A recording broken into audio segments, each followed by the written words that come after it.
इस्लामी नजरियाती council ने engineer Mohammad Ali Mirza को गुस्ताखी का मुल्जिम करार दे दिया है।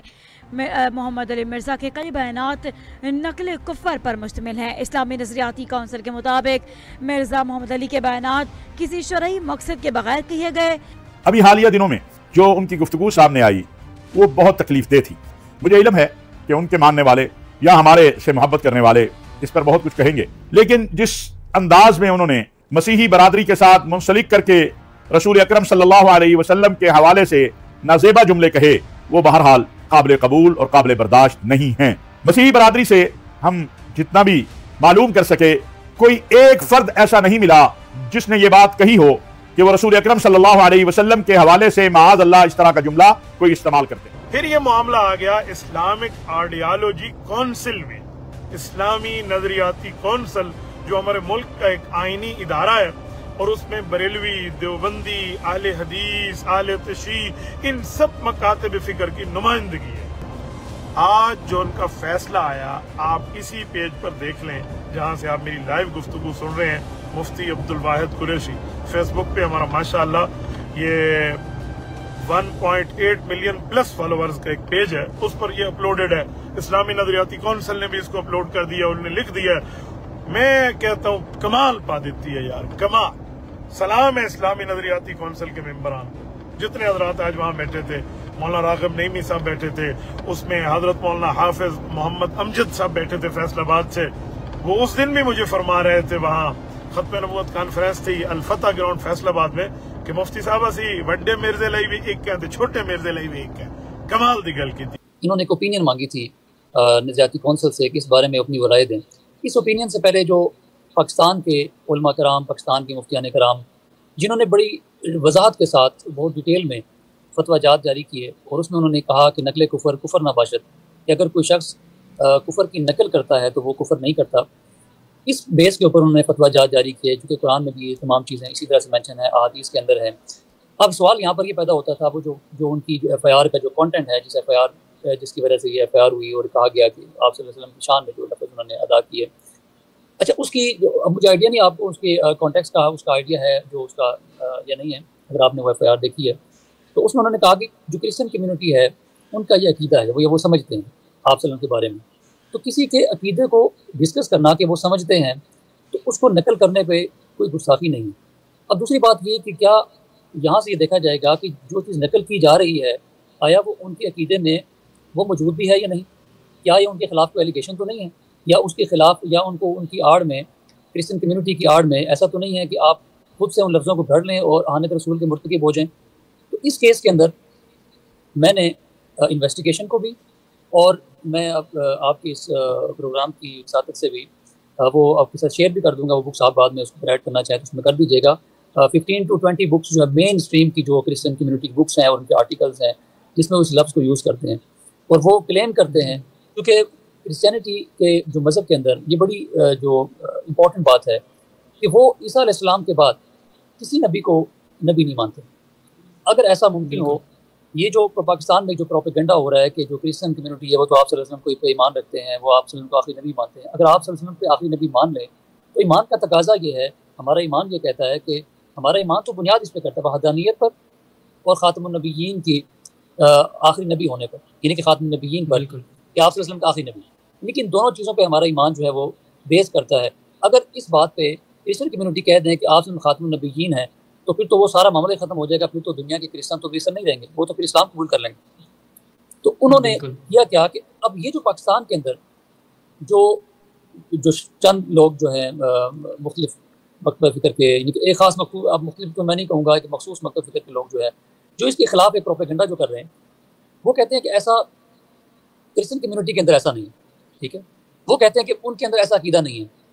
तो वो इस FIR की या वो इंजीनियर साहब की आड़ में उनके बुक्स में इतने वो आगे चले गए हैं कि वो अब क्रिश्चियन कम्युनिटी के अकीदे को डिफेंड कर रहे हैं। सबसे जो मुझे का खेस बात ये है, वो कहते हैं क्रिश्चियन ऐसा कहते ही नहीं है। मुझे आप ये बताएं, मैं बल्कि वो जो आज की जो रिपोर्ट है उसके साथ भी लिंक करके इस चीज़ को कहूँगा। आप आए रोज़ देखते हैं कि फ्रांस के अंदर भरपूर आप सल्लम की शान में गुस्ताखाना मवाद हर साल शेयर होता है और उसकी वजह से पूरी दुनिया के अंदर एहतजाज होते हैं। हम उन एहतजाज में शामिल होते हैं और हम कहते हैं कि इनको बंद किया जाए। वो मुख्तलिफ वीडियो शेयर होती हैं और मुख्तलिफ हम उनके खिलाफ जाते हैं, हम उनको रिपोर्ट करते हैं। इन तमाम चीज़ों को हम फेस करते हैं। बीइंग अ मुस्लिम हमारे लिए मसाइल हैं। मुझे बताएं कि जो फ्रांस के अंदर रहने वाले लोग हैं वो कौन है जो ये आए रोज़ इस तरह के जो गुस्ताखाना मवाद शेयर करते हैं? आपको हैरान की होगी, वो तमाम क्रिश्चियन लोग हैं। वो क्रिश्चियनिटी है जो ये काम करते हैं। आप की शान में इस हद तक गिर जाते हैं लोग। मुझे बताएं कि आज ये लोग सिर्फ इंजीनियर साहब के उनके खिलाफ ज़ाती रंजश के अंदर इस हद तक गिर गए हैं कि अब उसी कम्युनिटी को डिफेंड कर रहे हैं जिनके खिलाफ ये पाकिस्तान में एहतजाज करते थे। जो कहते थे कि ये जो गुस्ताखाना मवाद शेयर हो रहा है, नऊज़ुबिल्लाह नबी के वसल्लम की चेहरे के वो खाके बना के वो शेयर करते थे, आज उनका मुकदमा लड़ रहे हैं। इतने ये गिर गए आज। ये आप हैरान होंगे कि सारी केस की डेवलपमेंट में नज़रियाती कौंसिल के पास जो ओपिनियन पेंडिंग थी, हम इस बात में मुतमईन थे। हमें था कि वो कुछ लोग, क्योंकि हमें बाय नेम सारों का मुझे आइडिया है जो मेंबर्स हैं, लेकिन मैं बिलीव करें कि इस बात में मेरा जो एक माइंडसेट था, मैंने कहा कि वो ज़रूर ये कहेंगे कि ये माजी में ये करते आए हैं, और वो ज़रूर ये कहेंगे कि इनकी सरजनिश होनी चाहिए, वो ज़रूर कहेंगे इनको कोई ताकीद होनी चाहिए, या वो कहेंगे इन्होंने ये जो कहा ये नहीं कहना चाहिए था, इस तरह के अल्फाज नहीं कहने चाहिए थे, वो तौबा करें, वो कोई बात की जा सकती है, वो कुछ भी कहेंगे। लेकिन वो इस हद तक गिर जाएंगे कि 295C का जो लॉ है वो डायरेक्टली है कि derogatory remarks utters by anyone against the holy prophet सल्लल्लाहु अलैहि वसल्लम। मुझे बताएं कि इस पूरी FIR के जो कंटेंट है या इस वीडियो की जो डिस्कशन है, उसका जो कॉन्टेक्स्ट है, उसमें कोई ऐसा नहीं है, आपने आप सल्लम की शान में कोई ऐसे अल्फाज नहीं बोले। और आपको बड़ी हैरानगी होगी अगर आपने रिपोर्ट पढ़ी है जो आज जो एक ओपिनियन आई है। पहली बात तो हम उस ओपिनियन को रद्द करते हैं फुली तौर पे, हमने इस पर डिस्कशन की है और हम इसको फुली तौर पे रिजेक्ट करते हैं। जो ये रिपोर्ट जो आज आई है, ये रिपोर्ट बेसिकली ये जो लिखा गया ऊपर जो लफ्ज़ लिखा है बाबत फैसला, हम इस फैसले के लफ्ज़ को मुस्तरद करते हैं। ये लफ्ज़ फैसला है ही नहीं। बेसिकली जो पाकिस्तान आइडियोलॉजी काउंसिल है, जो इस्लामिक रिलीजन काउंसिल पाकिस्तान, इनका जो बेसिक जो मकसद है वो बेसिकली एडवाइजरी काउंसिल है कि इनसे पार्लियामेंट या कोई भी इदारा during process, during investigation, whatever, during trial, कोई भी court, high court, supreme court या पार्लियामेंट या हमारी सूबाई जो प्रोविंशियल असम्बलीज हैं या इन्वेस्टिगेशन एजेंसीज हैं, वो उनसे रिपोर्ट ले सकती हैं, एक ओपिनियन ले सकती हैं कि ये मैटर हमारे पास पेंडिंग है। अपनी आप ओपिनियन दें कि इस पर आप क्या राय है, इसमें कि आप क्या समझते हैं कि इसमें शरई उसूल क्या है। तो वो उनको जो ऊपर लिखना चाहिए था वो लिखना चाहिए था हमारी राय, नहीं कि वो राय लिख सकते हैं इस पर, ठीक है, मुतफिका राय कह लें कुछ भी। तो उन्होंने पहला लफ्ज़ ही जो उसको स्टार्ट किया लिखा फैसला। इस लफ्ज़ से हमें इतराज़ है, एक लफ्ज़ से कि आपने फैसला किस मद में आपने लिखा है। आपको फैसला करने का इख्तियार ही नहीं है, आप सिर्फ राय दे सकते हैं, फैसला आप नहीं दे सकते कि किसी की ज़िंदगी मौत का बैठ के फैसला करें। तो पाकिस्तान की अदालतों को बंद कर दें फिर अगर आपने फैसले देने हैं तो। फिर क्यों ये सेशन ट्रायल्स हैं और ये हाई कोर्ट की ये अपीलेट कोर्ट्स हैं, फिर सुप्रीम कोर्ट की जो कोर्ट्स हैं, क्यों है फिर छोड़ दें, फिर आप अपनी अदालतें लगा लें, फिर आप फैसले दें जिसके खिलाफ लिखने। अब मैं उस रिपोर्ट का थोड़ा सा उसको डिस्कशन कर लूँ ताकि वो भी चीज़ें थोड़ी सी क्लैरिफाई हो जाएंगी इस पॉइंट ऑफ व्यू से। अच्छा, जो इसका रिपोर्ट का जो सेकंड पैराग्राफ है, जो पॉइंट वैसे फर्स्ट पॉइंट उसका बनाया लेकिन पैराग्राफ सेकंड है अगर आपके सामने है, तो उन्होंने लिखा अक्सर ये कहा जाता है कि कुरान और सुन्नत में भी बाज़ खुफिया अल्फाज नकल हुए हैं, मगर ये बात अधूरी पेश की जाती है। हकीकत यह है कि जब इन तमाम मकामात को देखा जाए तो साफ ज़ाहिर होता है कि वहाँ इन अल्फाज को बतौर रद्द इनकार और सख्त तनबीह के जिक्र किया गया है, ना कि किसी तायद के तौर पर। तो अब तनबीह बेसिकली करनी है ना। आप जब किसी के अकीदे को कोट करते हैं, किसी की बात करते हैं, मैं आपको बुक्स दूंगा तो आप इसके बाद उनको ऐड कीजिएगा उन तमाम बुक्स को, जो रेफरेंसेस को, मेन स्ट्रीम की बुक्स हैं, ये अंदरून बाइबल और कैल्विन इन इस्लाम और ये दमास्कस हिस्ट्री, ये सारी जो बुक्स हैं मेन किस्म की, उसमें ये एग्जैक्टली ये लफ्ज़ लिखते हैं सारे। और बल्कि आप उसको देखेंगे तो मैं तो बोल नहीं रहा, पाकिस्तान में हमारे हालात हैं, वो कह देंगे कि आप सब में भी 295C के मुर्तकिब हो गए। तो इस तनाज़र में आप जब उनको देखेंगे तो वो इससे कहीं आगे के नऊज़ुबिल्लाह मिन ज़ालिक आप सल्लल्लाहु अलैहि वसल्लम की शान में उन्होंने गुस्ताखियाँ की हुई। वो इनको वो नॉर्मलाइज वो कहते हैं ये नॉर्मल थी हमारे लिए, रूटीन की बातें। तो ये इतने बुक्स में गिर जाना और कहना कि किसी के खिलाफ इतने बाइस्ड हो गए। और इस डिसीजन को देते हुए बड़ी इंटरेस्टिंग चीज़ उन्होंने जो इसमें कही है, उन्होंने कहा, वो कहते हैं कि मिर्ज़ा इंजीनियर का ये बयान फसाद फिल अर्ज़ को फैलाने का बाइस है, इसलिए पाकिस्तान की मसीह बरादरी को एक मरासला भेजा जाएगा कि वो तहरीरी तौर पर वाज़ेह करें कि मिर्ज़ा मोहम्मद अली इंजीनियर ने शान रिसालत सल्लल्लाहु अलैहि वसल्लम के बारे में जो अल्फाज कहे क्या इनकी मुक़द्दस किताबों में और इज्तिमाई तौर पर इनकी राय है या नहीं। अब ये एक सवाल है उनका आखिरी पैराग्राफ में, वो कहते हैं कि हम इनको मसीह बरादरी के पास भेजेंगे कि वो बताएं कि आया उनका ये अकीदा है ही नहीं।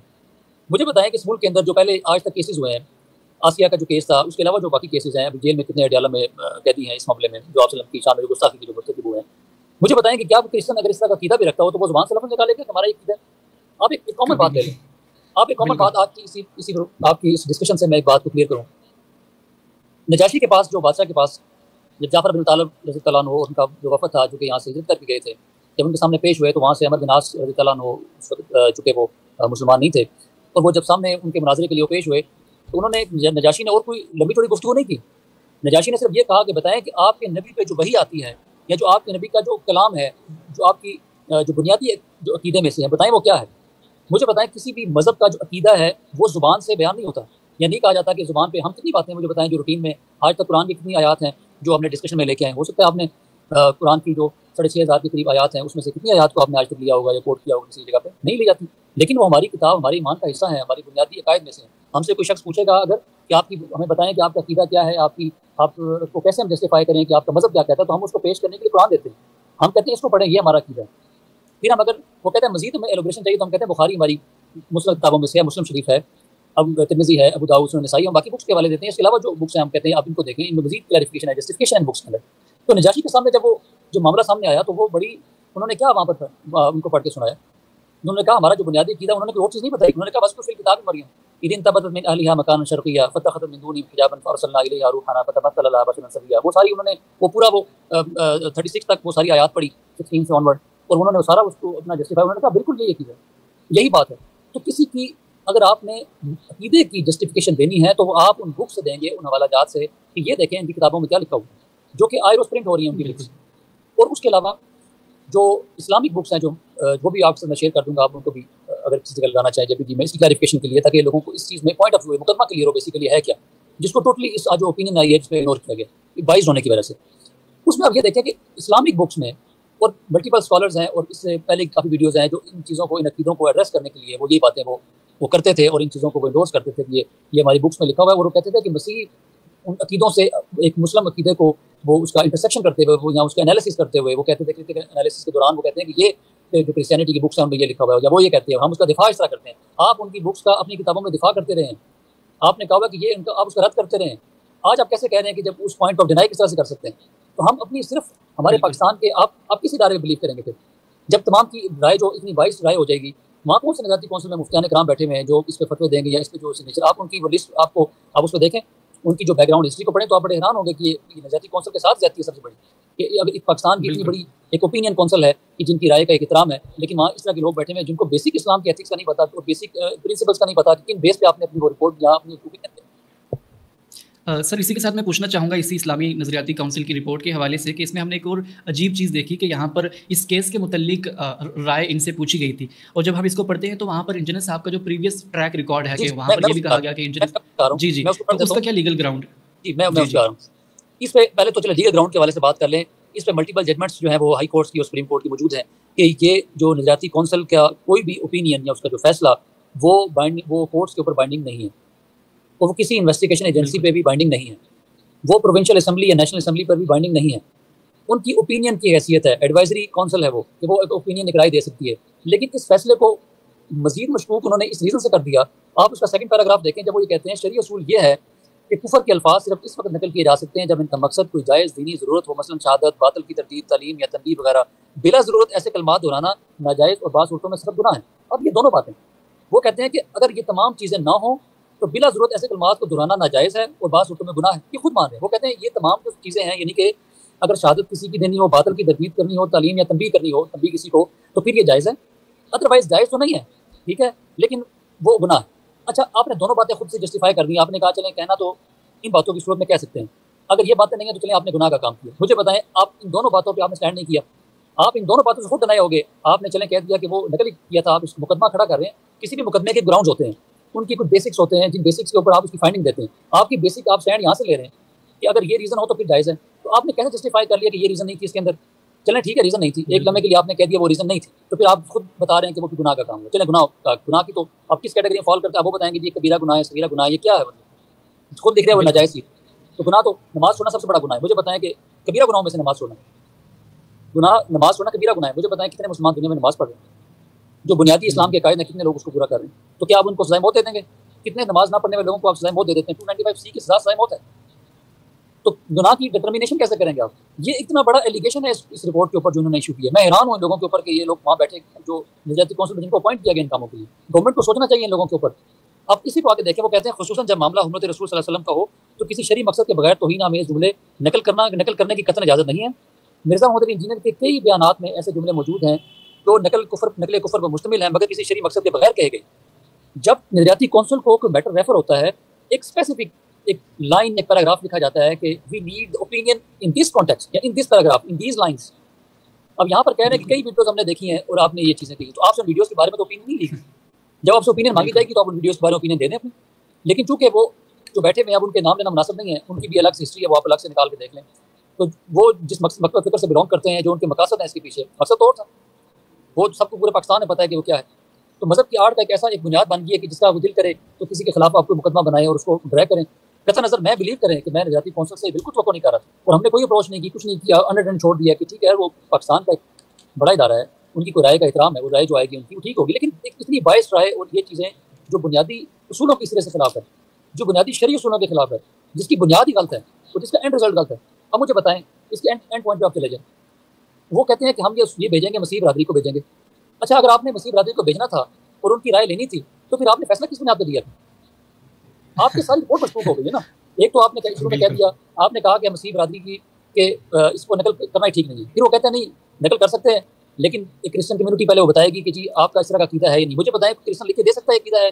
उनकी जो बुक्स ओपन बता रही है, ये उनकी बुक्स है जो हमने इन्वेस्टिगेशन को भी दे दी है और हमने जो कोर्ट में प्रेजेंट करनी है, हमने क्लियर उसमें वो तमाम बुक्स के जरूरत पड़ने की नहीं है, वो खुद जो बैठे पढ़ने वाले उसको पढ़ लेंगे, वो देखें मेन स्ट्रीम की बुक्स है। हाँ, अगर वो ये डिनाई करते हैं ये हमारी बुक्स नहीं है तो फिर है अब उनके अकीदे के बारे में वो कहें कि ये हमारी बुक्स नहीं है, ये हमारे ऑथर नहीं है, ये हमारी ये मेन स्ट्रीम की हमारी बुनियादी अकायद नहीं है, वो कितनी बुक्स को डिनाई करेंगे? और रिसेंट पब्लिकेशन हो रही हैं उन बुक्स की, फ्रेश पब्लिकेशन हो रही हैं दुनिया के अंदर। अभी रिसेंट 2025 के आर्टिकल्स हैं, मैं वो भी आपसे शेयर करूंगा, आप वो भी दिखाएं दुनिया को कि वो इनका आइडिया हो कि ये पाकिस्तान में ये अपना मजहब के हवाले से इनका क्या कीदा है हमारे मुसलमानों के बारे में।